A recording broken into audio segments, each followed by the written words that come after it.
Hyderabad cricket అసోసియేషన్కి సంబంధించిన financial irregularities తర్వాత ఇంతకుముందు జరిగిన ఏదైతే సిఐడి వారు రిజిస్టర్ చేసి అరెస్ట్ చేసిన ఫోర్జరీ కేసులే కావచ్చు, ఫర్దర్గా ఇప్పుడు కంటిన్యూగా సిఐడి వారు చేస్తున్న ఇన్వెస్టిగేషనే కావచ్చు, తర్వాత అంతకుముందు విజిలెన్స్ అండ్ ఎన్ఫోర్స్మెంట్ వారు చేసిన ఏదైతే ఇన్వెస్టిగేషన్ ఉందో తవ్వుతున్నా ఉంటే ఇంకా ఈ ఎలుకలన్నీ బయటకు వస్తున్నాయి బిలం నుంచి. ఇష్యూ ఏంటంటే హైదరాబాద్ క్రికెట్ అసోసియేషన్ ఫండమెంటల్గా ఇంతకుముందు మనం మీకు చెప్పినా మళ్ళీ ఒకసారి చెప్తున్నాం, బీసీసీఐ కాన్స్టిట్యూషను వాళ్ళ మెంబర్లందరికీ కూడా సుప్రీంకోర్టు ఏం చెప్పిందనంటే ఖచ్చితంగా ప్రతి స్టేట్ అసోసియేషను వాళ్ళ కాన్స్టిట్యూషన్ కాపీ కొట్టాలి, అందులో ఉన్న రూల్స్ అన్నీ పాటించాలి అని చెప్పింది. బీసీసీఐ కాన్స్టిట్యూషన్కి సంబంధించిన ఏదైతే మేజర్గా మెంబర్షిప్ సంబంధించిన ఇష్యూ ఉన్నదో అందులో అసోసియేట్ మెంబర్ అనే క్లాజు వీళ్ళు హెచ్సిఏ వాళ్ళు పాటించకుండా 2018 నుంచి ఇప్పటి వరకు కూడా పబ్లిక్ని, ప్రజల్ని, క్లబ్లని, క్రికెటర్లందరినీ మోసం చేస్తున్నారు. First of all constitution complaint కాదు కాబట్టి హైదరాబాద్ క్రికెట్ అసోసియేషను ఇమీడియట్గా రద్దు కావాలి, దాని గుర్తింపే రద్దు కావాలి. ఎందుకంటే మోసం చేసింది, మభ్యపెట్టిండ్రు, కోర్టులలో పిటిషన్లు వేసుకుంటూ, మాడిఫికేషన్ పిటిషన్లు వేసుకుంటూ, కొల్యూడెడ్ పిటిషన్లు వేసుకుంటూ, ఆపోజిట్ లాయర్లకు డబ్బులు ఇచ్చుకుంటా ఇప్పటిదాకా ఈ 6-7 సంవత్సరాల నుంచి కూడా టైంపాస్ చేసి బీసీసీఐ నుంచి వచ్చిన 100 కోట్ల రూపాయలు మాత్రం ఏ విధంగా కొట్టేస్తున్నారో ఇవాళ నా దగ్గర టన్నులు ఇన్ఫర్మేషన్ ఎవిడెన్స్ ఉన్నది. ఇది నేను తయారు చేసింది కాదు, లేకపోతే నాకు ఎవరో ఇచ్చింది కాదు, ఇది మొత్తం హైదరాబాద్ క్రికెట్ అసోసియేషన్ సంబంధించిన వీళ్ళ ఆడిట్ రిపోర్టుల నుంచి చెప్తాను నేను. అయితే దీనికన్నా ముందు విషయం ఏంటంటే డబ్బులది ఒకటే కాదు, క్లబ్ల విషయం ఉంది. క్లబ్లకు ఏదైతే వీళ్ళు డెవలప్మెంట్ ఫేర్ మీద ఇస్తున్నారో దానికి సంబంధించిన డబ్బుల విషయము, క్లబ్లకు ఇచ్చే డబ్బుల విషయం కూడా ఉంది. అయితే ఒక చిన్న క్లారిఫికేషను మీ అందరికీ మీ దృష్టికి తీసుకురావాలి కాబట్టి, ఇంతకుముందు నేను మా అధ్యక్షుడు లక్ష్మీనారాయణ గారు కూర్చొని మాట్లాడినప్పుడు హైదరాబాద్ క్రికెట్ అసోసియేషన్ను గత ప్రభుత్వం గుత్తాధిపత్యం వహించి విపరీతమైన ఫైనాన్షియల్ కంట్రోలు, తర్వాత విపరీతమైన పవర్ కంట్రోల్ చేసి హైదరాబాద్ క్రికెట్ అసోసియేషన్ తప్పుదారిలో నడవడానికి మూల కారణము ఇంతకుముందున్న సీఎం కుమార్తె కవిత, తర్వాత ఆయన కుమారుడు IT minister, urban development minister KTR అని చెప్పినాం. దానికి ఏ విధంగా మాకు సంబంధం లేదు అని వాళ్ళ బామ్మర్ది రాజ్ పాకాల, ఆయన పేరు రాజేంద్ర ప్రసాద్ పాకాల అని నాకు ఒక నోటీస్ పంపించండి, నాకు లక్ష్మీనారాయణ గారి పేరు మీద నోటీస్ పంపించండి, మీకు చూపిస్తా. ఆ తర్వాత ఏం జరిగిందో చూపిస్తా. ఇక్కడ to the president Endal Lakshminarayana and general secretary Dharam Guruvareddy అని చెప్పి ఆయన ఈమెయిల్, ఏదైతే ఈమెయిల్ నుంచి నాకు పంపించిండో 22 జూలై నాడు ఏమంటాడంటే, నేను 2019లో ఐపీఎల్ సీజన్ ఒకటే మాకు సంబంధము, నాకు కానీ కేటీఆర్ కానీ దీనిలో సంబంధం లేదు, అనవసరంగా నా పేరులో తీసుకురావద్దు, లేకుంటే లీగల్ యాక్షన్ తీసుకుంటానని నోటీస్ పంపించింది. దానికి రెస్పాన్స్గా, ఎందుకంటే అప్పుడు మా నాన్నగారు చనిపోయిండు కాబట్టి నేను 2-3 రోజుల తర్వాత చూసి ఆయనకు ఒక ఈమెయిల్ ఏం చేసినా అంటే, అయ్యా మా ఫాదర్ చనిపోయింది కాబట్టి నేను దీనికి డీటెయిల్గా తర్వాత నేను మీకు రెస్పాన్స్ ఇస్తా, నిన్ను ఏదో నీ ఇమేజ్ పర్సనల్గా ఖరాబ్ చేసే ఉద్దేశం మాకు లేదు, ఉన్న వాస్తవాలు మేము మాట్లాడతాం అని చెప్పి నాకు ఈమెయిల్ రాస్తే ఆ ఈమెయిల్ బౌన్స్ అయింది. నాకు ఏదైతే నోటీస్ పంపించిండో ఆ నోటీస్కి రిప్లై ఇస్తే ఈమెయిల్ బౌన్స్ అయింది. ఇక ఆయనకి ఎక్కడి నుంచి మరి సమాధానం చెప్పాలని కాబట్టి మీ ద్వారా చెప్తున్నా. 2 విషయాలు ఏంటంటే ఇందులో మొట్టమొదటిది, ఇక్కడ 2015-16 సంవత్సరానికి సంబంధించి కేటీఆర్కి ఏ విధంగా సంబంధం ఉన్నది, ఇందులో క్విట్ ప్రో కో అనేది ఏ విధంగా ఇంప్లిమెంట్ అయిందనేది ఆధారాలతోటి నేను మీకు చూపిస్తా. 2014లో ఇక్కడ ప్రభుత్వం వచ్చింది, ఆయన మంత్రి అయిండు. 2015-16 సంబంధించిన ఫైనాన్షియల్ ఇయర్ ఆడిట్ రిపోర్ట్లో హర్షదేవ్ ప్రెసిడెంట్గా ఉన్నప్పుడు ఇక్కడ అప్పటి హర్షదేవ్ ప్రెసిడెంట్గా ఉన్నప్పటి ప్రెసిడెంట్ రిపోర్ట్లో రాసిన అంశం మీకు చదివిపిస్తా. ఇట్ హ్యాస్ బీన్ నామినేటెడ్, ఇక్కడ ఏంటంటే I'm happy to inform that the undersigned has been nominated as a member of the BCCI marketing subcommittee. Mr. K.T. Ramarao, Honorable Minister, as member of the BCCI Information Technology and Data Management Subcommittee. Information technology minister, BCC మినిస్టర్లు అసలు కమిటీలలో ఉండొద్దు, అది justice RM Lodha committee చెప్పింది. దానికి వ్యతిరేకంగా ఒక మినిస్టర్ను information IT సంబంధించిన sub కమిటీకి నామినేట్ చేసిండు హర్షదేవ్, ఎవరు మంత్రి గారిని. దానికి బదులుగా ఏమడిగారు ఆయనను అనంటే, ఇదే రిపోర్ట్లో ప్రాపర్టీ ట్యాక్స్ వీళ్ళ ప్రాబ్లం ఉండే 7 సంవత్సరాల నుంచి ఎన్ని కోట్లు, ఇది 14.5 కోట్లు, నేను మీకు కాపీ ఇస్తాను. ఇన్కమ్ ట్యాక్స్ ప్రాబ్లం ఉండే 14 కోట్ల వరకు, ఇది తర్వాత సర్వీస్ ట్యాక్స్ ప్రాబ్లం ఉండే, ఇందులో ఫిగర్ ఇవ్వలేదు. ఈ 3 ట్యాక్స్ల విషయంలో ఎగ్జామ్షన్ గురించి మంత్రి గారితోటి అప్పుడున్న కేటీఆర్ తోటి సాయం తీసుకొని వీళ్ళు ఇన్స్టాల్మెంట్లో డబ్బులు కడతామని చెప్పి ఒక వెసులుబాటు తీసుకున్నారు. ఏంది, ప్రాపర్టీ ట్యాక్సు 14.5 కోట్లు ఎగ్గొట్టి, అంటే ఎగ్గొట్టడం అంటే ఒకటేసారి కట్టకుండా డబ్బులు లేవని చెప్పి సంవత్సరానికి 25 లక్షలు కడతామని వెసులుబాటు మంత్రి ప్రోద్బలంతో తీసుకున్నారు. ఆయన state minister, income tax payment ఇప్పటివరకు కూడా 25 లక్షలు సంవత్సరానికి కడుతున్నాం వాళ్ళ లెక్కల్లో రాస్తున్నారు. 14 కోట్లు ఇంట్రెస్ట్ ఎంత అవుతుందో మీరు క్యాలిక్యులేట్ చేయాలి. 25 లక్షలు ఎన్ని సంవత్సరాలు కడతారు, ఆ ప్రాపర్టీ ట్యాక్స్ ఎప్పుడు తీరుతుంది, ఐలాక్ సంబంధించింది. ఇన్కమ్ ట్యాక్స్ 15 కోట్లు ఎప్పుడు తీరుతుంది, డిమాండ్ 14 కోట్లు కొత్తగా రేజ్ చేస్తే కూడా వాళ్ళు. అట్లనే సర్వీస్ ట్యాక్స్, ఇంకా విశాఖ ఇండస్ట్రీకి సంబంధించిన డిస్ప్యూట్ ఉన్నది. వీళ్ళకు పేబుల్స్కి సంబంధించిన పంచాయతీలలో అప్పుడు మంత్రి గారి సహాయం తీసుకొని వీళ్ళు క్విట్ ప్రోకో పద్ధతిలో ఈయనకు ఐటీ బోర్డులో బీసీసీఐ బోర్డులో పెట్టుకున్నారు. బీసీఐ బోర్డులో పెట్టిన తర్వాత బెనిఫిట్ ఏంటంటే ఈ వచ్చే డబ్బులు, బీసీఐ నుంచి డబ్బులు కానీ ఐపీఎల్ టికెట్లే కానీ వీటికి సంబంధించింది eventsnow.com, ఇది నేను చెప్పాలి. ఆయన రాజ్ పాకాల వాళ్ళ బామ్మరిదే, ఆయన రాసిన ఉత్తరంలో ఏమంటే, ఇగో నేను 2019లో eventsnow.com which I have been professionally associated were engaged exclusively for the 2019 IPL season. It was formal agreement అయింది. Since the close of 2019 there has been no further association directly or indirectly అని అన్నాడు. నాకు కానీ సంబంధం లేదని. ఇక్కడ brother in-law అని రాసిండ్రు, నాకు అవమానమైందని అన్నాడు. ఆయన బ్రదర్ ఇన్లా అయినా ఎవరైనా కానీ ఆయన బంధువు కాబట్టి ఆయన బంధుత్వాన్ని అడ్డం పెట్టుకొని, అంటే కేటీఆర్ తన బంధుత్వాన్ని అడ్డం పెట్టుకొని తన మనుషులకు ఇప్పించుకోవాలి కాబట్టి ఇప్పించుకున్నాడు, ఈయన తీసుకున్నాడు. నా బావ మినిస్టర్ కాబట్టి, నా బావ కమిటీలో ఉన్నాడు కాబట్టి నాకు కాన్ఫ్లిక్ట్ ఆఫ్ ఇంట్రెస్ట్ అవుతుంది, నేను బిడ్డింగ్ అయ్యానని eventsnow.com ఎందుకని లేదు, టికెట్లు ఎందుకు అమ్మిండ్రు. అయితే ఇప్పుడు ఆయన ఏం చెప్పిండు, నాకు సంబంధం లేదు అని అన్నాడు. సంబంధం ఎట్లుంది, 19లో మాత్రమే సంబంధం ఉన్నది, తర్వాత సంబంధం లేదు అన్నాడు. ఇక్కడ నేను డేటా మొత్తం తీసిన. కేటీఆర్ ఇప్పుడు రాజ్ పాకాలకు సంబంధించిన eventsnow.com కంపెనీకి ఎక్కడుంది అది, నాకు రాసి తీసినాం కదా, ఇక్కడ రాస్తాం కదా, ఇది ఇక్కడ 2017 ఫిగర్స్ అన్నీ ఉన్నాయి. ఇది ఈ ఆడిట్లో ఇక్కడి నుంచి తీసినాయి, హెచ్సి ఆడిట్లోకి వెళ్ళి తీసినాయి. పేయబుల్లో కాలం కూడా ఉంటుంది, పేయబుల్స్ ఉంటాయి, లయబిలిటీస్ ఉంటాయి కదా, లయబిలిటీస్ కాలంలో 2017, ఈయన 19లో మాత్రమే అసోసియేట్ నాకు లెటర్ రాసిండు. 17లో మరి లయబిలిటీ ఎందుకు ఉంది ఈయనకు? 2015-16లో ఆయన మంత్రి గారు ఐటీ కమిటీలో వేయండు, ఐటీకి సంబంధించిందే కదా eventsnow.com. అయితే బీసీసీఐకి టికెట్ల కాంట్రాక్ట్ వచ్చింది కదా, 15-16లో వస్తేనే కదా 17లో లయబిలిటీ పేయబుల్ ఉంటుంది హెచ్ఏ నుంచి. 17లో 13,76,000, 18లో 12,47,000, 19లో 12,07,000. అంటే ఇది హెచ్సిఐ పైసలు ఎగ్గొట్టిందా? ప్రతి సంవత్సరము స్టాండర్డ్గా ఈ ఫిగర్ అందరికీ పేమెంట్లు చేస్తున్నా మనం కనుక్కోవాలి. అంటే నాకు వచ్చే అనుమానం ఏంటంటే ఈ ఒక్కరికి పేమెంట్ చేయకుండా ఆపలే, మనం ఆడిట్ తీసి బయటికి తీస్తే ఏ సంవత్సరం ఆడిట్ అనేది తీయండి మీరు. ఇప్పుడు నేను మీకు చూపిస్తా, ఏ సంవత్సరం ఆడిట్ అనేది తీయండి. 2021, 22, 22, 23, 23, 24, నేను 3 సంవత్సరాలు తీస్తా. ఏదైనా ఫిగరు వీళ్ళు పేయబుల్ చూపించిండ్రు అని అంటే ఆ ఫిగరు అంతకుముందు సంవత్సరం అదే ఫిగర్ ఉంటుంది, ఈ సంవత్సరం అదే ఉంటుంది, నెక్స్ట్ ఇయర్ అదే ఉంటుంది బై డిఫాల్ట్. అంటే ఆడిటర్లు తప్పు చేసినరా, అకౌంటెంట్ తప్పు చేసినరా, లేకపోతే ఇందులో ఉన్న ఆఫీస్ బేరర్స్ తప్పు చేసినా నాకు అర్థం కాలేదు. eventsnow.com ఇదే సంవత్సరం అంటే 2023, 24 ఆయన రాసిన ఉత్తరంలో 19 వరకే నాకు సంబంధం రాలేదు అన్నాడు. 23, 24 దాకా నాకు పేమెంట్ ఎందుకు చేయలేదు మరి? 21, 22లో అదే పేమెంట్ ఉంది. ఎప్పటి నుంచి ఎప్పటిదాకా ఉన్నాయి ఇలా? అది ఒకసారి 2017 నేను రాసుకున్న లెక్కలు ఇలా చూపిస్తా. 2017 నుంచి 2024 వరకు ఎవ్రీ ఇయర్ పేయబుల్స్లో ఈయనకు ఫిగర్ పోతుంది.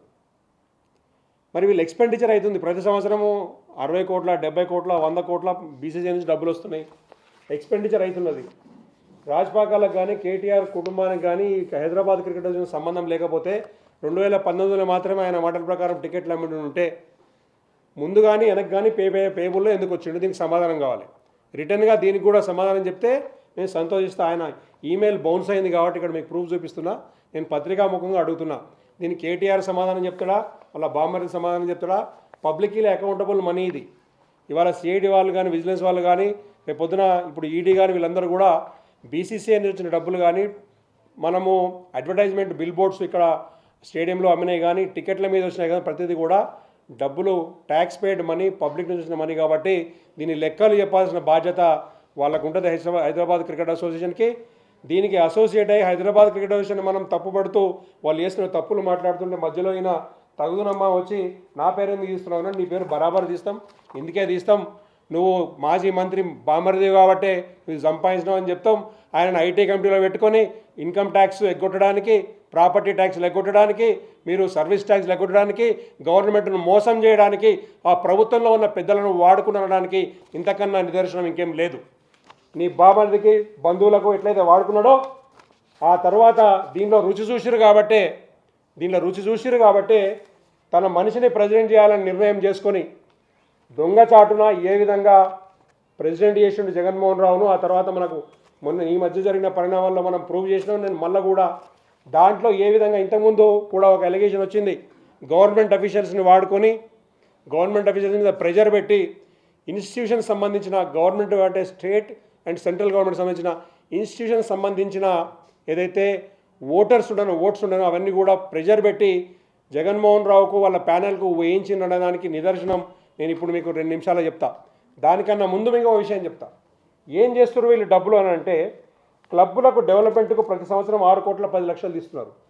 ఏది ప్రైవేటు ఇన్స్టిట్యూషన్స్ అన్నీ కలిపి ప్రతి సంవత్సరము బీసీసీఐ ఇచ్చిన డబ్బులే కావచ్చు, టికెట్లతో వచ్చిన డబ్బులే కావచ్చు, ఇంటర్నేషనల్ మ్యాచ్ల హోస్టింగ్ ఫీజే కావచ్చు, స్టేడియంలో వచ్చే అడ్వర్టైజ్మెంట్లే కావచ్చు, వీటన్నిటి మీద కలిపి ఎక్స్పెండిచర్లో ప్రతి సంవత్సరం స్టాండర్డ్గా 6,10,00,000 219 క్లబ్లు ఉన్నప్పుడు అదే ఫిగరు, 217 క్లబ్లు ఉన్నప్పుడు ఫిగర్ మారది, 173 క్లబ్లు ఉన్నప్పుడు ఫిగర్ మారదు. ఇది 6,10,00,000 రూపాయలు ప్రతి సంవత్సరం క్లబ్లకు డెవలప్మెంట్కి ఇస్తున్నారు. అయితే నా ప్రశ్న ఏంటంటే, మీరు క్లబ్లకు ఇచ్చుకోండి, క్లబ్బులు నిజంగానే బాగానే అకాడమీలు నడిపి చేస్తున్నారంటే నాకేం అభ్యంతరం లేదు, ఇబ్బంది లేదు. కానీ నా ప్రశ్న ఏంటంటే, మీకు వీళ్ళు ఆడిట్ రిపోర్ట్లోకి వెళ్ళి చూపిస్తాను, ఇలా దొరకలేదు, ఒక్క నిమిషం అవి తీసుకు క్లబ్ ఇన్స్టిట్యూషన్ తీసి బయటికి పెట్టి ఇక్కడ ఈ పేమెంట్లు జరిపి నేను చూపిస్తాను మీకు, ఇంత హైలైట్ చేసి ఉన్నాయా? ఓకే. ఇక్కడ అందరికేమో ఇక్కడ ఫిగర్ ఉంటుంది ప్రతి సంవత్సరం సేమ్ కాపీ పేస్ట్, 22ది 23ది మళ్ళీ 23, 24 ఇంట్లో ఉంటుంది, చూపిస్తా. ఫిగర్ సేమ్ ఉంటుంది, ఇంట్లో తీసి పెట్టు. 22లో ఎంత ఇచ్చిండ్రో 1,50,000 ఇచ్చిన వాళ్ళకి 23లో 1,50,000 ఇచ్చారు, 24 1,50,000 ఇచ్చారు, అంతకుముందు 21లో 1,50,000 ఇచ్చారు. ఇలా లెక్క రాసిరు. టోటల్ కింద 6,10,00,000. అయితే ఇంట్లో నేను చూసేది ఏంటంటే, 2-3 మీకు ఇన్స్టిట్యూషన్స్ ఎవరికైతే టీములు లేవు లేదా సెంట్రల్ గవర్నమెంట్ వాళ్ళకు క్లబ్ డెవలప్మెంట్ ఫండ్ ఇవ్వాల్సిన అవసరం ఏంది. సెంట్రల్ గవర్నమెంట్ కానీ స్టేట్ గవర్నమెంట్ ఇన్స్టిట్యూషన్స్కు వాళ్ళు ఉద్యోగాలు ఇస్తారని చెప్పి మెంబర్షిప్ ఇచ్చారు. క్రికెటింగ్ ఉద్యోగాలు ఇవ్వడం ఆపేసి మనం ఇంతకుముందు మాట్లాడుకున్నాం, 1995-96లో ఆపేసారు.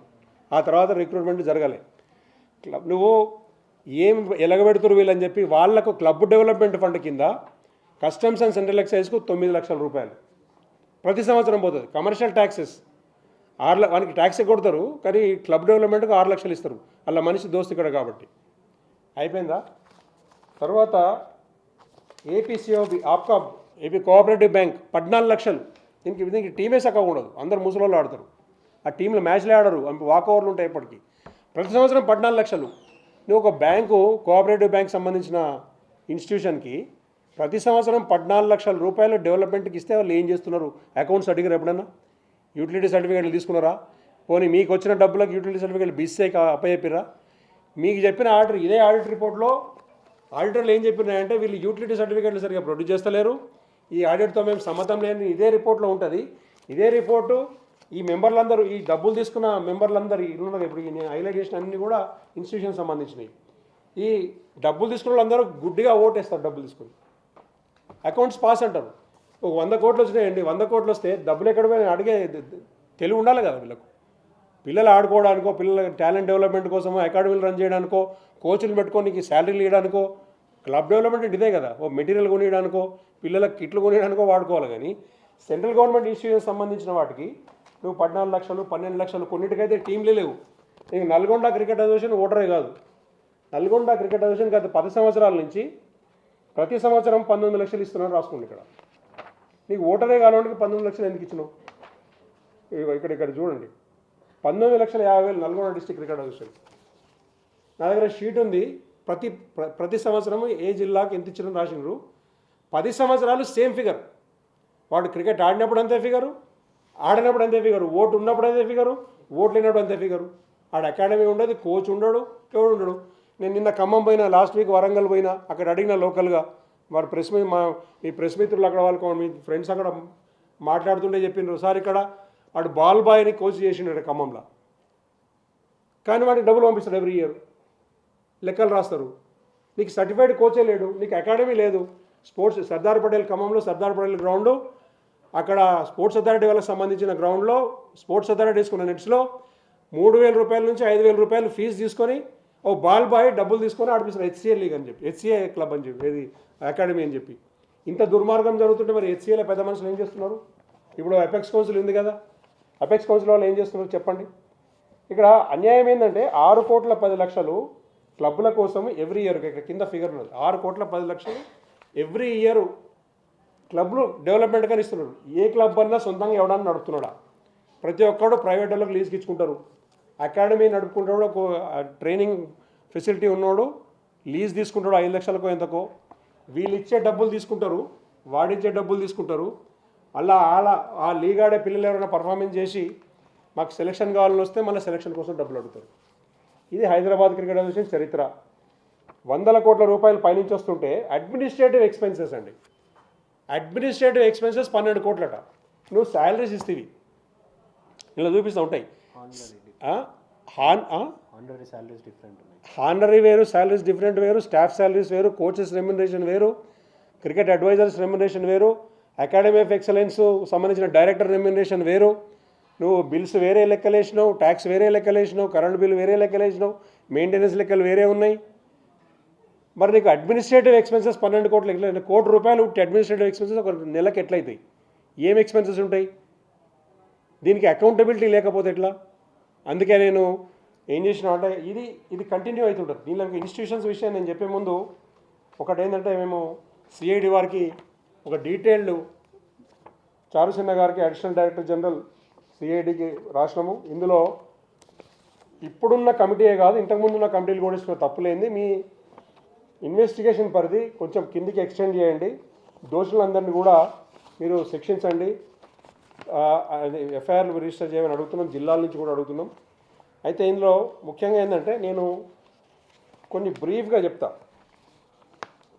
ఇక్కడ ఇన్స్టిట్యూషన్స్ విషయం, ఇన్స్టిట్యూషన్స్ క్లబ్స్ ఇప్పటిదాకా నేను చెప్తున్నా కదా, ఇప్పటిదాకా ఈ లిస్టులో డబ్బులు తీసుకోకుండా ఈ మధ్య స్టార్టింగ్లో డబ్బులు ఇచ్చేది ఒక 22 ఇన్స్టిట్యూషన్స్ క్లబ్స్ ప్రైవేట్ వాళ్ళ చేత. ఇప్పుడు ఈ లిస్టులో ఓటర్ లిస్టులో లేవు ఇవి. ఇంతకుముందు ఓటర్లు వీళ్ళు, ఇప్పుడు ఓటర్ లిస్టులో లేవు. ఎక్కడ పోయారు వీళ్ళు? 22 మంది వీళ్ళు. నేను మీకు లెక్కలు చెప్తాయి, ఇక ఎన్ని క్లబ్లు పోయినా ఏని కథ చెప్తాయి. ఈ 22 క్లబ్లను ట్రేస్ చేయాలి. తర్వాత 57 క్లబ్లు సస్పెండ్ అయినాయి కాన్ఫ్లిక్ట్ ఆఫ్ ఇంట్రెస్ట్ కింద, వాళ్ళని మళ్ళీ ఓట్లు వేయించుకుంటున్నారు. అది కాకుండా 12 క్లబ్లు కాన్ఫ్లిక్ట్ ఆఫ్ ఇంట్రెస్ట్ అలిగేషన్స్ ఎదుర్కొంటున్నాయి, కోర్టులో కేసులు పెండింగ్ ఉన్నాయి.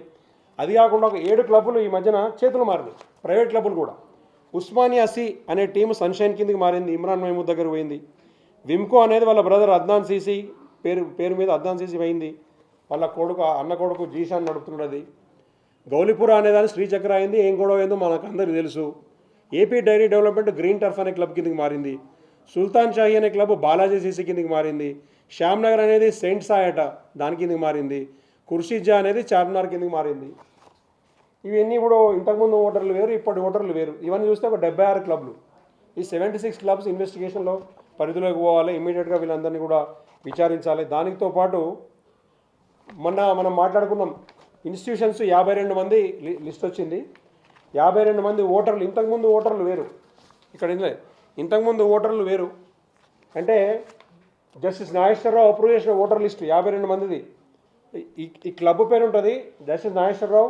30th సెప్టెంబర్ 2023 రోజు ఆయన అప్రూవ్ చేసిన ఓటర్ లిస్ట్ ఇది. అన్ని వేరు, అంటే ఒక నోటీస్ పంపించి వాళ్ళకు ఒక రిజిస్ట్రేషన్ సర్టిఫికేటు, వాళ్ళ సొసైటీ మినిట్స్ అవన్నీ కూడా కంప్లయన్స్ అన్ని ఇది తెప్పించి 30 సెప్టెంబర్ 2023 నాడు జస్టిస్ నాగేశ్వరరావు ఏదైతే ఓటర్స్ ఆథరైజ్డ్ ఓటర్స్ ఫైనల్ చేసిండో దాన్ని వారం రోజులలోనే సంపత్ కుమార్ ఎలక్షన్ ఆఫీసర్ వచ్చినాక ఆయన మేనేజ్ చేసుకొని, ఇదే ప్రభుత్వంలో ఉన్న పెద్దవాళ్ళు, ఇప్పుడు నేను మాట్లాడిన పెద్దవాళ్ళు, వాళ్ళ ప్రెజర్ తోటి వీళ్ళు ఓటర్లను మార్చారు. అప్రూవ్డ్ ఓటర్లను మార్చి 52 ఓట్లు మార్చారు. 52 ఓటర్లు మారిపోయినారు. ఆయనకు వచ్చినాయి 61 ఓట్లు. గెలిచింది ఒక ఓటుతో గెలిచిండు. ఇది గవర్నమెంట్ ఇన్ బ్యాడ్ ఇన్ఫ్లుయెన్స్ తోటి లేదా ప్రోద్బలంతో ఓట్లు వేసిర్రు. ఇలా ఇంకొక విషయం చెప్తా, అఫిలియేటెడ్ ఇన్స్టిట్యూషన్స్ ఉన్నాయండి. ఎన్ని ఉన్నాయి మొత్తం affiliated institutions? 46 plus 46 affiliated institutions. వీళ్ళు ఏంది అని అంటే వీళ్ళెవరు కూడా కంప్లైంట్స్ లేదు, అంటే వీళ్ళు రిక్రూట్మెంట్ లేదు, వీళ్ళు డెవలప్మెంట్ ఫండ్ తీసుకుంటున్నారు, రిక్రూట్మెంట్ చేయరు. యంగ్స్టర్స్ కొత్త వాళ్ళని క్రికెట్ రిక్రూట్మెంట్లో లేదు. ఇలా ఆడే క్రికెట్ టీంలు అన్నీ కూడా ముసలోళ్ళు ఆడుతున్నారు, 50 ఏళ్ళ పైన వాళ్ళు ఆడుతున్నారు. వీళ్ళకి ఎందుకు డబ్బులు ఇవ్వాలి, వీళ్ళు ఇన్స్టిట్యూషన్ ఎందుకు అవసరము? నేను ఇప్పుడు ఇంతకుముందు మొదట్లో చెప్పిన బీసీసీఐ కాన్స్టిట్యూషన్లో మెంబర్షిప్ రూల్స్ను డివైడ్ చేసి అందులో ఉన్న అసోసియేట్ మెంబర్ అనే క్లాజ్ని వీళ్ళు తీసుకోకుండా అడాప్ట్ చేసుకోకుండా అంటే ఇన్స్టిట్యూషన్స్ అన్నీ కూడా బీసీసీఐ నామ్ ప్రకారం రైల్వే బోర్డు, సర్వీసెస్, యూనివర్సిటీస్ అన్నీ కూడా వాళ్ళు నాన్ ఓటర్ కింద ఉండాలి. ఇది ఇన్స్టిట్యూషన్స్ అన్నీ కూడా నాన్ ఓటర్ కింద పెట్టాల్సి వస్తే వీళ్ళకి వచ్చే ప్రయోజనం పోతుందని చెప్పి వీళ్ళ పేరు మీద డబ్బులు రాసుకొని, ఎందుకంటే ప్రతి సంవత్సరాలు ఆఫీసర్లు మారుతుంటారు, వీళ్ళ ఉన్న రిప్రజెంటేటివ్ మారుతుంటాడు, లెక్కలు మాత్రం వీళ్ళు రాసుకుంటారు వీళ్ళ పేరు మీద. ఏమాత్రం ప్రయోజనం లేకుండా నాన్ ఓటింగ్ మెంబర్ కింద, అసోసియేట్ మెంబర్ కింద ఉండవలసిన వాళ్ళను హెచ్సిఏ కాన్స్టిట్యూషన్లో అసోసియేట్ మెంబర్ అనే పదం తీసిపడేసి వీళ్ళని ఓటింగ్ ఫుల్ మెంబర్ల కింద పెట్టి ఈ 52 మందికి ఎవ్రీ ఇయర్ డబ్బులు ఇస్తున్నారు. ఈ డబ్బులు వాళ్ళకి నిజంగా ఇన్స్టిట్యూషన్లు ఎవరికి పోతున్నాయి? ఈ లెక్కలు అడిగిన ఎవరైనా ఈ హెచ్సిఏ మెంబర్లను అడుగుతున్నా. మీరు శుద్ధపూసలు అయితే మొన్న జరిగిన యాన్యువల్ జనరల్ బాడీ మీటింగ్లో ఈ ప్రశ్నలు ఎందుకు లేవనెత్తలే? ఈ విధంగా చూస్తే 155 క్లబ్లు డిస్క్వాలిఫికేషన్ ఉంది, కాన్ఫ్లిక్ట్ ఆఫ్ ఇంట్రెస్ట్ కానీ, అసోసియేట్ మెంబర్ కింద కానీ, ఇంకో రకంగా కానీ 155 క్లబ్లు డిస్క్వాలిఫైడ్. మొన్న జరిగిన జూన్లో జరిగిన ఏదైతే జనరల్ బాడీ మీటింగ్ ఉందో దానికి సంబంధించిన మినిట్స్ ఇంతవరకు సప్లై కాలేదు. ఏదో అర్జెంట్ మీటింగ్ అని తర్వాత పెట్టుకుని దానిలో తీసుకున్న మినిట్స్ ఇంతవరకు సప్లై కాలేదు. మళ్ళీ ఇప్పుడు స్పెషల్ జనరల్ బాడీ మీటింగ్ అని పెట్టుకుని ఏదో కాన్స్టిట్యూషన్ మారుస్తాను పోతున్నారు. అసలు మీకు ఎలిజిబిలిటీ ఉందా? మీకు అసలు ఇప్పుడున్న అపెక్స్ కౌన్సిల్కి కోరం ఉన్నదా? ఇప్పుడున్న ఇద్దరు యాక్టింగ్ ప్రెసిడెంట్, సెక్రటరీ మిగిలిన వాళ్ళు కూడా వాళ్ళ మీద కూడా కాన్ఫ్లిక్ట్ ఆఫ్ ఇంట్రెస్ట్ అలిగేషన్స్ ఉన్నాయి, కేసులు పైన కంప్లైంట్లు పోయినాయి. దీని మీద మరి సభ్యులు మీరు నిజంగా శుద్ధపూసలు అయితే హెచ్సిఏ సభ్యులు మీరు ఎందుకు ఇంతవరకు దాని మీద స్పందిస్తలేరు?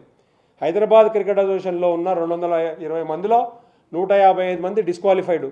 ఇంకా అసోసియేషను ఏదైతే ఖర్చు పెడుతుందో అడ్మినిస్ట్రేటివ్ ఎక్స్పెన్సెస్ కానీ, లీగ్ ఎక్స్పెన్సెస్ కానీ, క్లబ్లకు ఇచ్చే ఎక్స్పెన్సెస్ కానీ ప్రతి దాంట్లో కూడా ఏం అవకతవకలు జరుగుతున్నాయి, ఏం తప్పులు జరుగుతున్నాయని మేము సిఐడి వారికి అడిషనల్గా ఇన్వెస్టిగేషన్ టేకప్ చేయాలని చెప్పి ఈ కింద ఎక్స్టెండెడ్ పరిధి తీసుకొని వాళ్ళందరినీ కూడా విచారించాలని చెప్పి సిఐడి వారిని కోరుతూ వీళ్ళకి రిప్రజెంటేషన్ ఇస్తున్నాం. ఇగో డీటెయిల్డ్ రిప్రజెంటేషను సిఐడి వారికి సబ్మిట్ చేస్తున్నాం. ఫిజికల్గా సిఐడికి రిప్రజెంటేషన్ ఇది విత్ ఆల్ ప్రూఫ్స్ అండ్ ఎనెక్జర్స్ వీళ్ళకి సిఐడికి సబ్మిట్ చేస్తున్నాం. ఎందుకంటే ఎట్టి పరిస్థితుల్లో కూడా మనకు హైదరాబాద్ క్రికెట్ అసోసియేషన్ కంటిన్యూ కావడానికి వీల్లేదు. వీళ్ళ మెంబర్షిప్ రద్దు చేయాలి.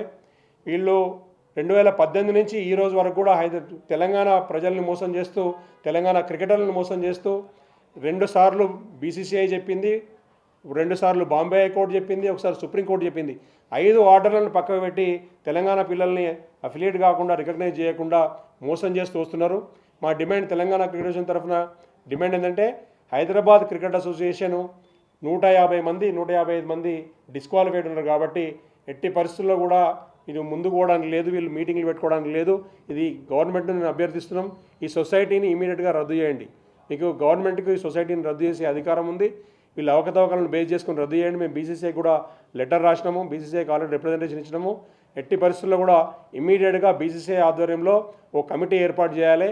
ఒక రిటైర్డ్ జడ్జు, తర్వాత హైకోర్టు కానీ సుప్రీంకోర్టు జడ్జు, తర్వాత బీసీసీఐ రిప్రజెంటేటివ్, తర్వాత ఒక టీసీసీఐ రిప్రజెంటేటివ్ తోటి ఒక 3-man కమిటీ ఈ రీస్ట్రక్చరింగ్ ప్రాసెస్ రిఫార్మ్స్కి పెట్టి ఈ అసోసియేషన్ మెంబర్షిప్ని హెచ్సిఏని రద్దు చేసి కొత్తగా స్టేట్ లెవెల్ బాడీ నిర్మించాలని కోరుతున్నాం.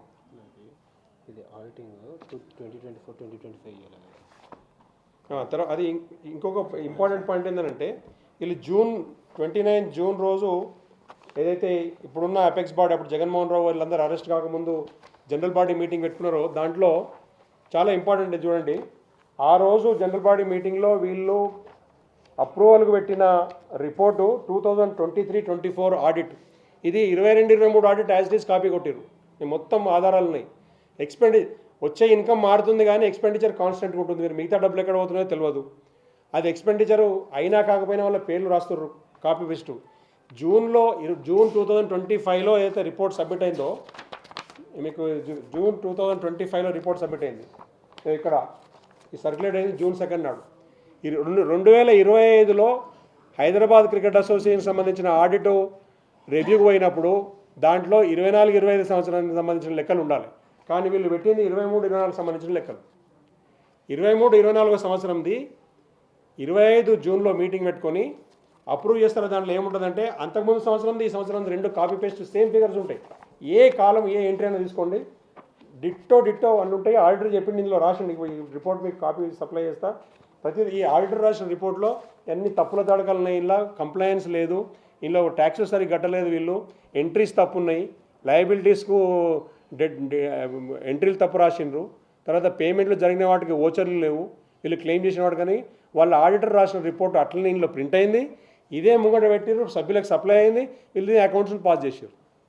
ఇంత అన్యాయం జరుగుతుంది, ఇంత బ్లండర్ మిస్టేక్ దొంగతనం జరుగుతూ ఉంటే, ఈ అసోసియేషన్ పబ్లిక్ మనీ ఇంత కొట్టేస్తుంటే వీళ్ళని ఇమీడియట్గా రద్దు చేయాలని, వాళ్ళకి లీజ్ క్యాన్సిల్ చేసి స్టేడియం లీజ్ క్యాన్సిల్ చేయాలి, వాళ్ళ రిజిస్ట్రేషన్ రద్దు చేయాలి హైదరాబాద్ క్రికెట్ అసోసియేషన్. ఇంకొక చివరిగా ఒక అంశం మిత్రులారా, సందట్లో సడేమియా. ఇప్పుడు ఎట్లాగో పోయిన గవర్నమెంట్ ఉన్నప్పుడున్న టీంలు అందరూ జైలుకు పోతున్నారు, వాళ్ళు అరెస్ట్ అవుతున్నారు. ఇప్పుడు కొంతమంది పెద్దలు, కొంతమంది డబ్బులున్న వాళ్ళు, కార్పొరేట్ సంబంధించిన వాళ్ళు, కొంతమంది ఇప్పుడు ఎంపీలు ఎమ్మెల్యేలు ఎలక్ట్ అయిన వాళ్ళు కూడా హైదరాబాద్ క్రికెట్ అసోసియేషన్లో మెంబర్లు అయ్యే ప్రయత్నం చేస్తున్నారని తెలిసింది.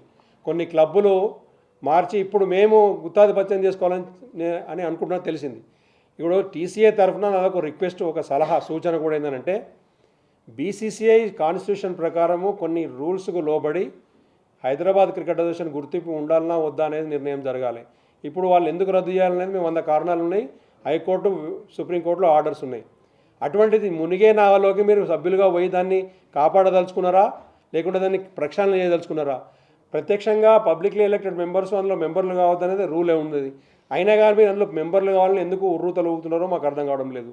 మునిగే షిప్లో ఉన్న మెంబర్షిప్లు కొనుక్కొని దాన్ని ఏ విధంగా ఉద్ధరించదలుచుకున్నారో కాబట్టి ఒకసారి 1-2 సార్లు ఆలోచించుకోవాలని మేము సూచన చేస్తున్నాం. రెండవది, ఎట్టి పరిస్థితుల్లో కూడా హైదరాబాద్ క్రికెట్ అసోసియేషన్ ఇప్పుడున్న సభ్యత్వాలన్నీ కూడా అయితే సొసైటీ రూల్సు, తర్వాత బీసీసీఐ రూల్స్, మెంబర్షిప్ రూల్స్కు లోబడి అవన్నీ కూడా వీళ్ళు కాన్స్టిట్యూషన్ అమెండ్మెంట్ చేసుకొని ఒక ప్రొసీజర్ ఫాలో కాకుండా ఎవరైతే క్లబ్బు సొసైటీ మెంబర్లు మారుతున్నారో వాళ్ళందరి ప్రొసీజర్ ప్రకారం మీటింగ్లు పెట్టుకొని మినిట్స్ రాసుకొని కన్సెంట్ చేసుకొని బీసీసీఐ జనరల్ బాడీ మీటింగ్లో అప్రూవల్ తీసుకున్న తర్వాతనే క్లబ్బులు రిజిస్ట్రేషన్ కావాలి.